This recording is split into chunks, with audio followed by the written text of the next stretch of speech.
So you genuinely believe this is going to extend battery life in an earbud by twice? Absolutely. I mean, in our internal testing, we've benchmarked against some of the incumbent solutions on the market, and we've been able to showcase 2.6 times longer battery life.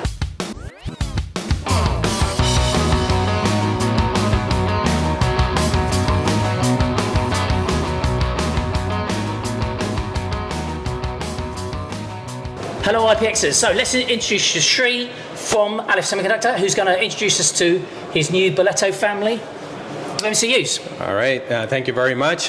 So today we announced Balletto, which is Alif Semiconductor's second ever product, and it's a disruptive product in the world of microcontrollers because it's enabled with BLE 5.3 and 15.4, and the unique capability that it brings to the market is AI/ML on silicon for endpoint devices, and it goes into audio devices like true wireless earbuds, headphones, hearing aids, and VR, AR headsets, right. All kinds of applications that require ultra low power and AI/ML on the endpoint. Right, so you've got the ultra low power BLE as well. That's so the whole point of that is it's going into these audio applications. Correct. So what's the advantage to your BLE to anybody else's in terms of this application?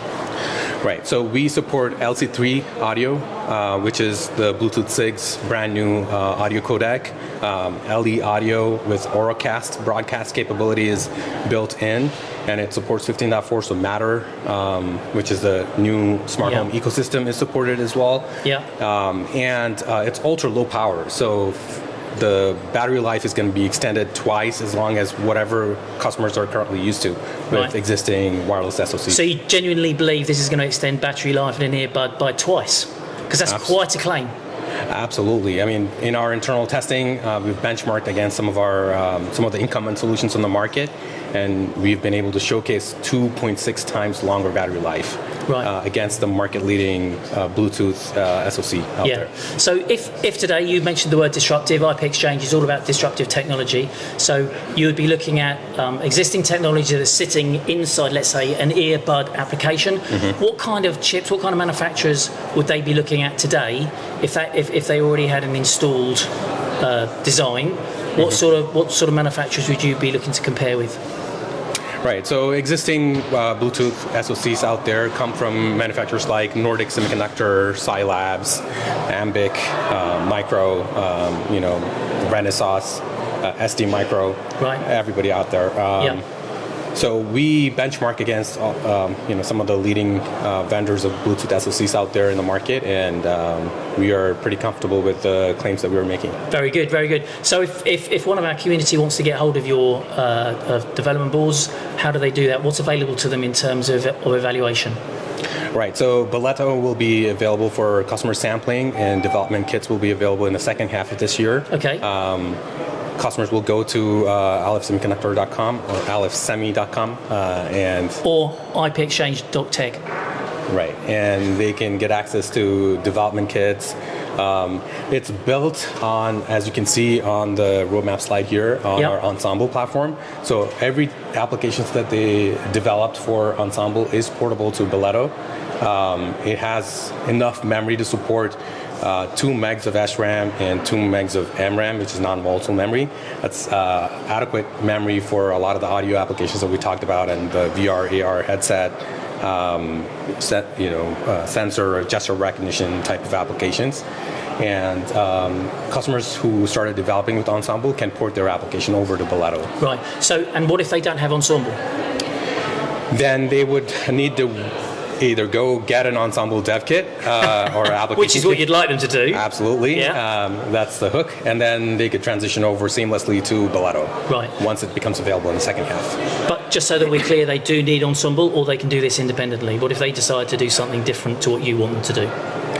Then they would have to port the application over to Balletto or Ensemble.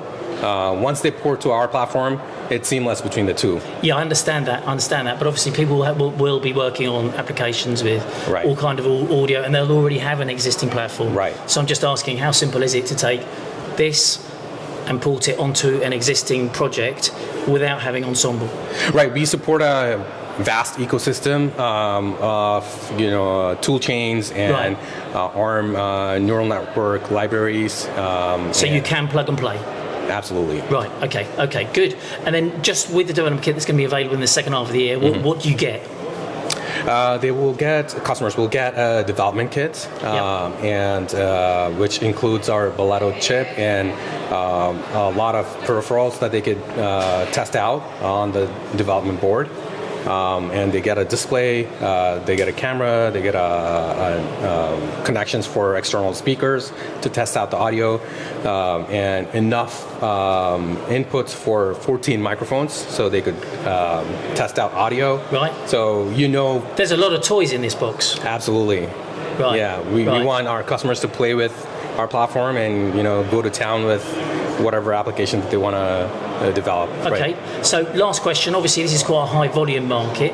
What's where do you see for a customer to come and get one of these kits? What sort of volumes are you comfortable with in sharing that board and letting them have it and letting them play with it?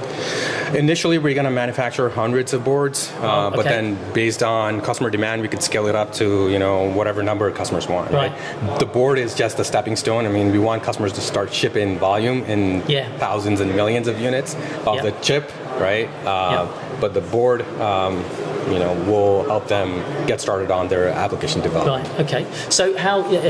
Obviously, the BLE and the making the power last twice as long. How long do you see that as being an advantage in the market? Right. As with any technology, it's it's a temporary advantage for any technology, but we're not resting on our laurels. We do see that we have a 12 to 18 month advantage over our nearest competition, and obviously there's other stuff baking in our bake house back home. So we're going to be hoping to keep our advantage over our competition. Good.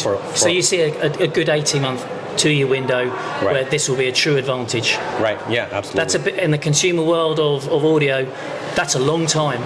Absolutely. I mean, that is literally the lifetime of a product, quite frankly. Right. Yeah. I'm glad that you recognize that, and that's exactly what we're counting on, and that's the advantage that we want to continue to keep over our competition. Good, Sri. Thank you very much for that introduction. Yeah.